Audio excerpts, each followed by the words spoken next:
104. Seriously, let that number just kind of sink in for a second. 104 matches in a single tournament. Fox Soccer hit the nail right on the head when they said the World Cup is supersized this year. More teams, more groups, and more games. And honestly, that's almost an understatement. The sheer scale of what we are about to witness is literally unprecedented in the entire history of the sport. Welcome to The Explainer. So today is a massive day. It's June 11th, 2026, and we are officially kicking off the 23rd edition of the FIFA World Cup with the opening match right at the iconic Estadio Azteca in Mexico City. But guys, this is a logistical, mathematical, and geographical behemoth. So let's dive right in and decode exactly how this massive expansion actually works. Here is our quick roadmap for today's Explainer. 1. A supersized World Cup. 2. The 48-team format explained. 3. 3 nations, 16 cities. 4. Navigating the mega schedule. And finally, 5. The new knockout gauntlet.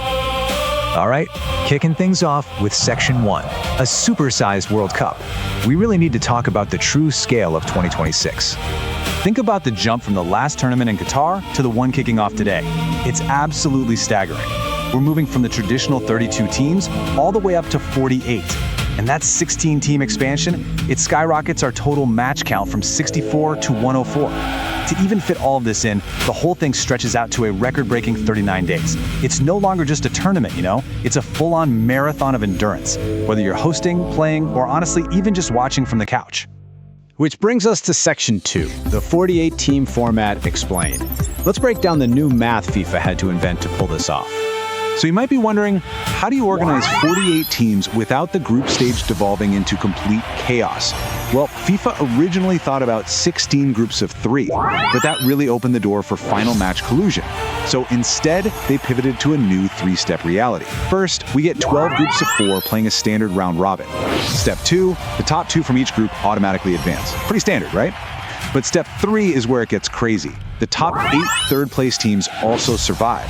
Suddenly, just squeaking out a single point or even managing a slightly better goal differential could literally be the difference between packing your bags and advancing to the knockouts. Every single second matters. Moving right along to Section 3. 3 nations, 16 cities. Let's talk about this massive continental footprint. For the first time since 2002, the tournament is being co-hosted. But wait, this is the first time ever that it's being shared across 3 whole nations. And these 16 host cities are spread across a massive chunk of real estate. The United States is carrying the bulk of the infrastructure with 11 cities. We're talking everywhere from Seattle all the way down to Miami. Mexico is bringing 3 massive footballing hubs, including Guadalajara, Monterrey, and obviously Mexico City, making Mexico the first country ever to host or co-host 3 World Cups. And rounding out the whole shebang, we've got Canada stepping up with Vancouver and Toronto. Now, even though it's a shared North American event, the match distribution skews heavily. 78 of the 104 matches are happening in the US, while Mexico and Canada will each host 13. And here's the real kicker. From the quarterfinal stage onward, every single match happens on US soil. So while the footprint stretches across the entire continent, the actual road to the trophy acts like a giant funnel pouring straight into the United States. That leads perfectly into Section 4, navigating the mega schedule. We have to look at the very real logistical realities on the ground.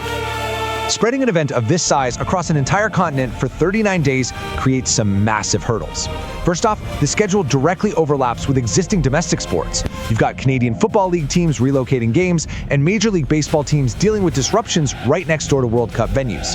And then there's the physical toll. FIFA tried to cluster the matches regionally, west, central, east, to cut down on travel. But the climate shifts are wild. Imagine playing in the high, thin altitude of Mexico City, and then a few days later, you're sweating it out in the absolute humidity of Miami. That is exactly why FIFA had to mandate cooling and hydration breaks during matches to protect the players. A recent CNA report really humanized this data, pointing out some teams could end up traveling thousands of kilometers between venues, crossing borders and time zones. So even with that regional clustering, if a team makes a deep run, long journeys are just unavoidable. It's going to be an absolutely brutal test of physical stamina and squad depth. Speaking of deep runs, that brings us to our final section, Section 5, the new knockout gauntlet, the road to New York and New Jersey. Because 32 teams make it out of the group stage, we get a brand new phase of the tournament, the round of 32. This newly introduced knockout stage means teams have to survive an extra grueling win-or-go-home match just to reach the final. Think about it. For decades, lifting that trophy meant playing 7 matches. But in 2026, the eventual champion has to survive an 8-match gauntlet. Once you're out of the groups, there are absolutely no second chances. It's just a pure test of will. And all of it, the 48 teams, the cross-continent flights, the extreme weather, that brutal new round of 32, it all leads right here. The 104th match. The World Cup final will take place at MetLife Stadium in East Rutherford, New Jersey on July 19th. That is going to be the climax of this 39-day mega event, drawing the eyes of the entire planet right to the New York and New Jersey area. So as the opening whistle blows today, we're left with this one provocative question to consider. Can the U.S. script a fairy tale ending on home soil, or will a global heavyweight lift the trophy? With way more teams, more matches, and a significantly longer road to glory, the unpredictability of this expanded tournament is literally off the charts. We are in for an incredible month of football. Thank you so much for joining me for this explainer. Enjoy the matches, and I'll catch you next time.